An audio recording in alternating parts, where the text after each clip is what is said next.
بسم الله الرحمن الرحيم. السلام عليكم ورحمة الله تعالى وبركاته. قلب عنا قروح بدن مانت ومال إسنينا تاريخ مانت واستيدي لبعضن بشي تبناد 2024 بنكترنا halkan horta waxaan la hadlayaa shacabka reer Soomaaliland meel kastoo caalamka joogtaan ba miyi magaalaba iyo qurbo walba iyo meel walba joogtaan ba aad baadin salaamaya waxay nagu socotaa doorashooyin waxaan Ilaahay subxaanahu wa ta'aala ka baryaa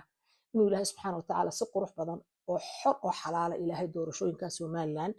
ee u dhacdo Allahumma aamin ya rabbil caalamiin waxaan la dardaarmayaa shacabka reer Soomaaliland miyi magaalo meel kastoo joogtaan ba dagaal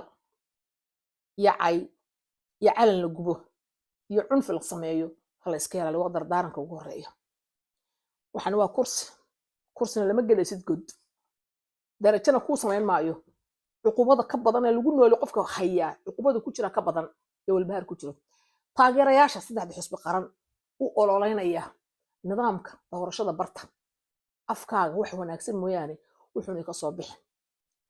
ay la caayo musharaxna waa laga qurux badan yahay lagu mashquulo waayo aabaha iyo adeerka iyo abtiga iyo uga noqon kala in la saayana aad u falxunta qof wax sawir qalad ka dhacayo meel la soo sawiro qof soo sawirayna inaad qofka ku toosh garaysan aad ba lagu qurux tartamkana wala tartamaya ama hal raaco wixii la doono ama hal fulo wixii la doono ilmuhim waa in doorasho si qurux badan oo xalaal u dhacda taageerayaashana si wanaagsan oo hufan ugu codeeya waa dad walaala oo wada dhashay oo tartamaya ku tartamaya kursiga adduunka ugu nabca in qof karo doorashooyinkii ana wax qabanaya ayadana hal iska daayo aflagaadada qofku waxa idin qabtay maalin badun ku galiyana ha ka daba laalaadina sidii maxaa la oran jiray baqbaqaada ka daba hadashay ka daba sheekaysa qof walbana xor buu yahay fartiisa meeshu siinayo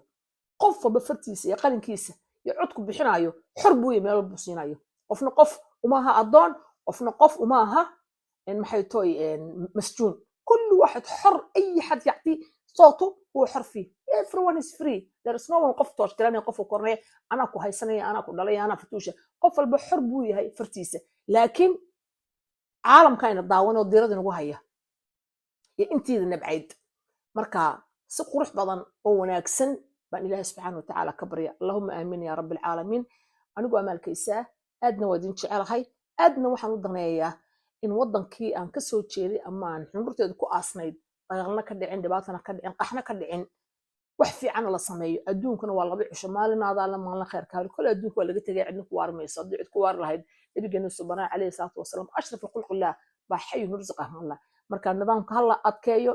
hal ilaaliyo qabyaaladii qabiilkan hal iska saaro qof walba qof la dhashay qof aan qof la dhalan oo qof ka soo jeeday ma jirto saas la isugu wada xirkiinu wada xidhay